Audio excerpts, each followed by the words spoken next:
Hello, everybody, and welcome to another monthly episode of HazChat. I'm your co-host, one of them, Bob Nano. And I'm Derek Shaman. Good morning, afternoon, evening, whenever you're watching this. Whenever you may be around. Oh, awesome. How you been, pal? It's like I haven't seen you in, I don't know, forever. Yeah. It's been a little bit of time. I'm doing well, just enjoying another beautiful day here in my laboratory facility. And Yeah, see, if you look at just Derek's thing, he's got the lab, and then I've got the results of the lab behind me. So, you know, we did used to work for a company that took apart labs, so to speak. mhm, Hmm. mhm. But more Well, importantly, this is way nicer than my messy office. So yeah, yeah, me too. Uh, what's your shirt say? Show that oh, bit. oh, Show oh. that puppy off. So I've been getting shirts sent to me and as gifts and things like that are involving chemistry shirts, and this is my latest one, which is the element of surprise. So any of our chemistry nerds have probably already seen something like that, but I finally got a shirt for it. So I'm going to try to feature some of my fun little shirts that I keep getting because it's switched from people sending me and getting me gifts as fire department shirts to now I'm getting chemistry shirts. So you We've know, we've got one. Uh, yeah. I'll spoil the surprise because it's going to be a while before they see it. Derek and I'm notorious for this, and he hounds me all the time. When the plane stops, I'm that guy, right? I'm the guy that steps up. I got to stretch my legs, stand the aisle, even though they don't even have the rampway to the plane yet. So one of our recent, I think it was Baltimore, wasn't it? On the way to Baltimore? I I think believe it was, so. yeah. So Derek had to Oklahoma City, Oklahoma Oklahoma City. City. That's right. That's right. That's I where it was. should have worn the damn shirt now. I wasn't thinking about it. And it says, "Don't stand when the plane stops." And it's like, yeah. So he got these two shirts and we both wore them. We look like a couple of boobs on the plane wearing the same shirt, but everybody thought that was funny shit. And it was. So Yeah. I have to obviously step up my game a little bit.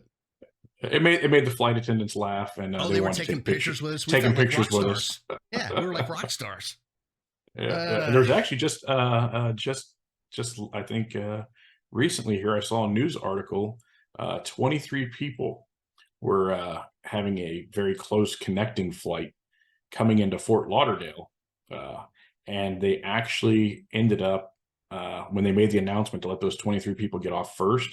Pretty much half the plane stood up while the plane's still in flight and started getting their stuff out of the overhead compartments. And so they could try to beat these people that need connecting Oh flights. I my don't know. God. But it's like, come on, people, we can do better. Just sit down Yeah. when the three aisles in front of you or rows in front of you have started getting their stuff, then And start stand up. moving. Right. There's no reason standing there with your head like this because the overhead compartment is right there. You look like an idiot. I And, don't want your backpack smacking me in the face. I'm just going to keep listening to my music and I'll wait right. till the end. And this wraps up another episode of How to Travel with Bob and Derek. Yes. We've got all kinds of funny travel stories. We are But the yin and yang of travel. we are indeed. All right. So let's get right to why everybody's really watching this, which they must be really bored. I don't know. I think it was the witty banter at the beginning. No one wants to listen to what we're going to talk about listen next. to shit now. Oh, good God. So certainties on a hazmat call, meaning what guarantees, what things do you think are always involved or maybe should be involved? And I'll give you one. We talked about a while ago in our department. Well, it's not mine anymore. I'm gone. Where we were dispatching hazmat units to hazmat calls, obviously, without a rescue truck. We call them rescue trucks. People call them ambulances, boxes, whatever. Basically, the two firefighter paramedics in the rescue truck to stand by in case, God forbid, somebody gets hurt. And A transport capable unit. ooh, see, you're so more politically correct than I am. That's why Yeah. you're further in rank than I got, and I'm retired and whatever, whatevs. But anyway, yes, a transport capable apparatus. Um, and we had a problem for a while. It took, and even to this day, sometimes OFD will send them, sometimes they won't, and a lot of it, and they're very busy. I mean, it's just as is every department anymore. Is busy, doesn't have enough units and whatever, and that's a topic for another day. But one of the things I think you should always consider is having that ready rescue on scene. Well, you absolutely need to have them on scene if they're making an entry into something. Um, if you're having to crimp a gas line, if you're having, whatever, an odor call, eh. But then you start getting into, well, we didn't do it for this one. Why are we doing it for that one? So, to me, it should be black and white, no gray area here. If, you know, if a hazmat call is dispatched, a rescue should, even if they go non-emergency at first, but they should at least be on the road. So that's my one certainty I think that should happen. How about you? Yeah, and to steal a phrase that I've been seeing a lot on the fire side of things is you see a lot of expect fire, expect victims. Same thing with anything we go to. We go with the expectation that we may need these resources. If we don't need them, we've always been taught it's easier to cancel something when you don't need it than it is to request it when you already need it. So obviously departments are constrained by what resources they have available. At the same time, we need to consider if we're going to something that we're expecting is a hazardous environment, we have to understand and appreciate the fact that at the point that we're arriving could be the point that that incident goes critical. We don't know the situation prior to getting there. If it goes critical as we arrive on scene and we have a need for a transport unit, calling for it at that point is too late. It needs to be en route. We need to have it there for ourselves, for our entry team personnel in case something goes bad, but also for the potential victim. Someone called this in. So is this a facility where people are still inside? Is it a residential structure, an apartment building where maybe other occupants haven't left? We will never be questioned for bringing resources to a scene, but we will always be questioned for not having those resources available. It's the standard of care. Yep. What would someone else with the same level of training and the same information do? And we've got to start thinking about it. We don't go to man down EMS calls where we know that a lot of times it may be someone who's sleeping. We still send transport units. Sparks coming from an outlet. We send a lot of departments send a first alarm. Maybe not everyone's going emergency, but we're assuming that there's the possibility that there's a fire in the wall. There's something that we haven't seen, more information that we need. Same thing with hazmat. The person calling it in is only giving us the information that they know or suspect. Until we get there, we have to assume that we're going to need those resources. Easier to cancel them than it is to request them. I'll always say that. Yep, absolutely. And one of the things, with certainties in hazmat calls, you can go a whole bunch of different directions with this topic, but I think one of the things is, you're going to hazmat call, you certainly should have your meters with you. They certainly should have been tested, checked out every day. And you certainly should be wearing your mask if you have your meter in your hand. We've talked about that in almost all of our classes that we teach around, because nobody's that quick to throw your mask on. And we prove in our air monitoring class, especially, we give certain scenarios that, don't alarm the meter. And if you're not paying attention, you could be put on the deck.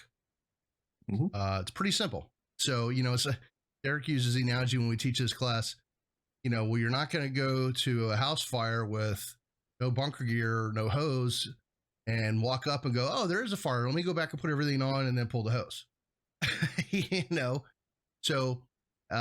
So there's another certainty that should absolutely happen. Mhm. I would also say that one certainty of a hazmat call is that nothing is certain. Don't go Mm, in with assumptions and yeah, expectations of what you're seeing is going to be. I mean, obviously, have a plan, have an idea, and use the information to try to piece together a picture, but don't get so focused on what you believe the incident is going to be that you try to make the incident that you want it to be. right. Take the incident for what it is. Build your plan off of the foundation that you set, but be willing to be flexible. If what you're doing isn't lining up, if it's not making sense, if your methods aren't having the success or the changes that you're looking for, back up, figure out what you're doing. Don't Yeah, continue down a road that isn't working, and don't try to put the square peg into the round hole. yeah. Don't overthink it, because I more people have gotten themselves in more trouble just overthinking something, to like you said, trying to make it something that it's not. And I think the other thing too is that the certainty aspect is complacency, because, and I'm guilty of it. We're great in the fire service about beating our chest. Oh, look what great, we saved this slab or whatever the hell it is we did. But we don't talk about our failures.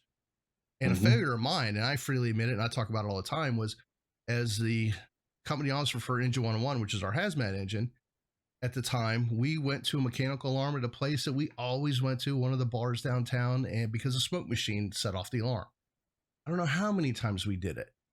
And I saw this white smoke, what looked like to me from the fog machine, got the Knoxbox keys, went in and walked right into about 50 bug bombs.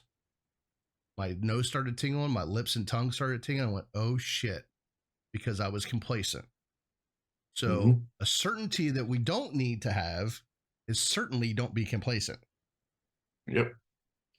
And another one would be, when you get to the scene and you have that occupant or that foreman, whoever, someone who is responsible for the facility, responsible for making the call to 911, engage with them. Keep them near your command Mm-hmm. post, because if you don't, they have different priorities than you do. They're calling employees, they're doing those things, which is great. If you don't want people showing up to work, obviously we want them calling employees, keeping people away, but they will easily get tied into their mission. And when you need them, it's going to be hard to find them. Right. And that goes back to just the entire concept of having an ICS instituted and having a unified command where you're bringing in all the players who were involved. Let's all get on the same page.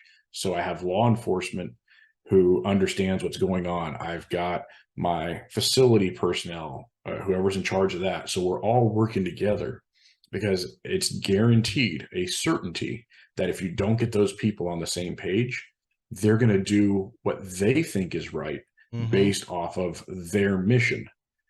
It's Yep. not their mission. It's not your mission. It's our mission as a collective. And it is certain if you guys don't get on the same page, things will get accomplished, but it's not going to be accomplished efficiently. And you're going to find that something that you probably wanted or expected to be done didn't occur.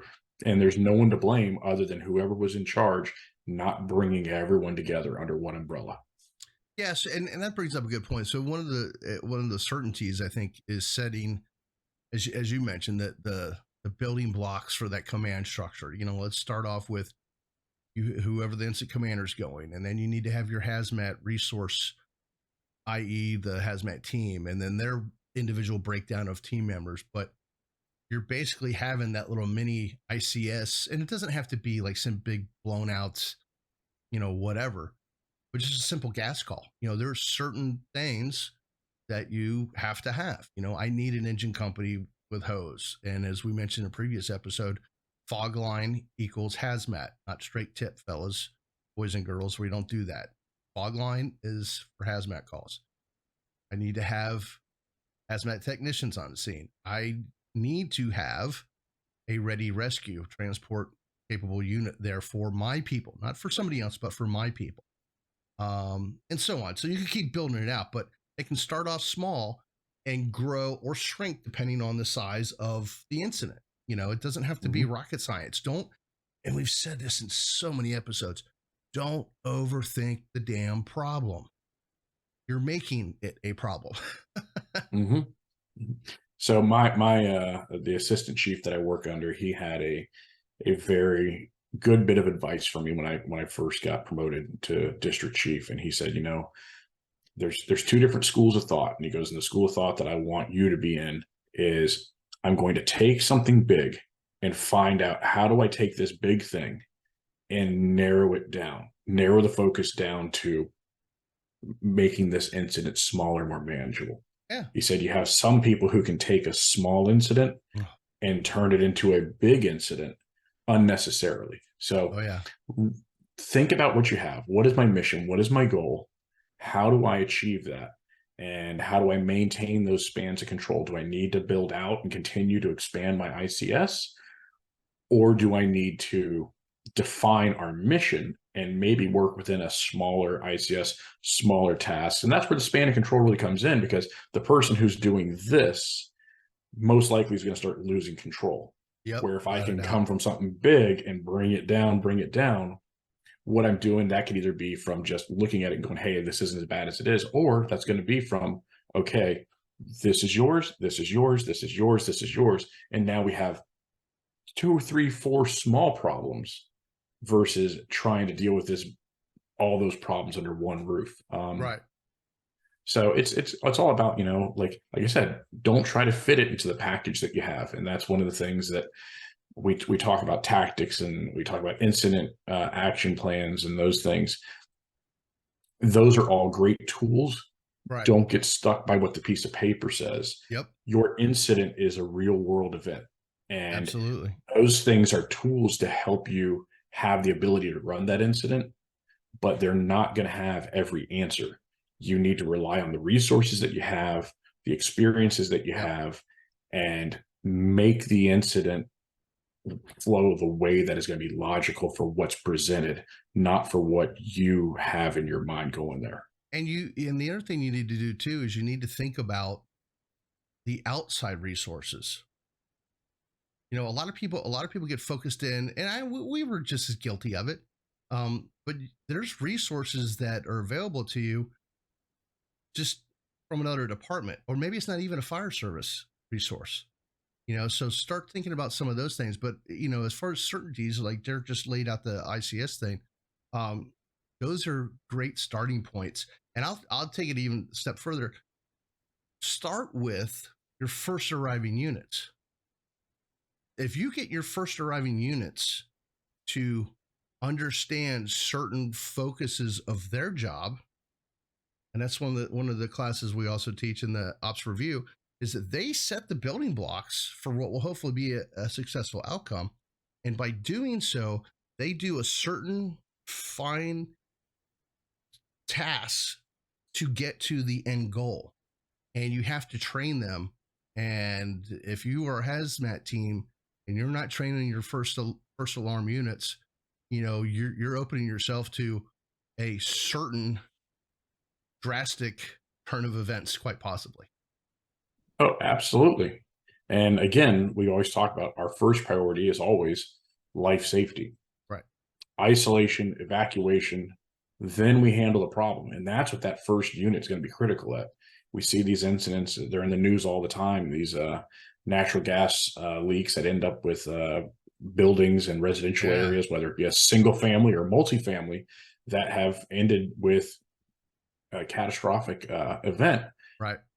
We've seen examples of ones where those first units on scene did an excellent job of evacuating people as a priority, not looking for the problem, get people out of the building. Because like I said, we don't know where in the event we're arriving to the scene. We don't know if we're 20 minutes from the event or we're going to be 20 seconds from that catastrophic event. So our priority has to be evacuate, isolate. Now let's figure out what we have. What can we do? How do we handle this? And, you know, just making sure that we're keeping the community safe, keeping ourselves safe. And again, not getting bottled into complacency, Yep. not going into it with, well, this is how we do this, and it doesn't fit that, but I'm still going to force it into this mold. Right. No, like I need to find the right way to do this. I'm not going to get that flathead screw out with a crosshead screwdriver. Right. I'm going to need to go back and get the flathead blade screwdriver. Like, Right. don't Yeah. Get don't to the try right to tool for use the the wrong job. tool. Yeah. And what some of the things I know you tell people this too, and I'm going to use these three letters and I hate using them. I'm sorry, but EMS. We, the paramedics will know, and even EMTs for that matter, we do BLS before ALS. Hey, gang, guess what? If you're a tech, you got to do ops before you do your tech stuff. Mm-hmm. So Mm-hmm. that's a certainty that should always be done is start with your basics, your initial isolation zone, your evacuation distances, and so forth, and then progress up to that technician skill that you have to perform to fix XYZ. Mm-hmm. And within your skill set, Yep, still apply that principle. absolutely. pH paper before we go to infrared spectroscopy. Like, Right. start with the basics, work your way up, because the pH paper is probably going to work every time. If you didn't check out your piece of equipment earlier in the shift, or even then, you might fire it up and find out, oh, I need an update. Oh, I've got Right. a battery issue. I've got all these things, Right. when you could have probably solved your problem, or at least had a good idea if you started with the basic. Yep. Like, don't shoot for, we have great equipment, we have awesome Right. technology coming out. It blows my mind, some of the stuff that we're using that you would normally have to go to college for, Yeah. and be using it in a lab. We've found a way to, the manufacturers condensed it down and made it firefighter friendly, not firefighter Right. proof. Exactly. Big difference. And found a way for us to not necessarily fully grasp the technology, but have a understanding that works for us in the street. um, that's great. But the things that we were all taught in the tech class, simple sampling pH, some simple Right. tests, things like that, will guide us so much in making that incident not do this, Right. but come down and bring it down. Do I need to have this area isolated? Do I need these other resources coming in? Or is this something I can start saying, okay, we've got an idea of what it is. Now let's build our plan. Yep. Good stuff. Wow. And just like that, we're done. Yeah, yeah. Excellent. It's not a lot of wasted time. Not a lot of It's wasted not. time. We We know don't. that we know that your time is valuable. Yes, So Bob and I don't want to waste your time. exactly. And an And easy way to not waste your time between episodes is, if you look down there at the bottom, if you hit like and subscribe, you'll be guaranteed that when these episodes drop, you're going to get them. You can listen to them while you're driving to work, sitting on the toilet, whatever your jam is. We're not going to judge you. we don't judge. Um, throw it up on the TV in the firehouse. Make it part of hey, we did 30 minutes of a HazMat review, and we're going to build something off of Yeah. that. However you want to use us. Little We are kitchen your table tools. talk. We are your tools. We're not tools, but we are your tools. I'm a tool. Now, yeah. All right. Well, without further ado, let me get on over to some websites for you guys to check out. Obviously, our YouTube page has the previous HazChats, as Derek mentioned. Please make sure you like and subscribe to those. We also have some other interviews that we've done with people who have had some hot washes of some incidents and some apparatus that are kind of cool out there. The HazMat Guys Roundtable, myself, Bobby, Mike, and Jeff Zintech live show first Tuesday of every month, 8 p.m. Eastern. You can find that on YouTube. It's also, we'll post that in the HazMat groups that you see there, in HazMat Group 2, HazMatter Group, and Common Sense HazMat. All great resources to get information for your team, your apparatus, or what have you. So with that, I'm Bob Coscignano. I will see you with my cohort next month. Have a good one.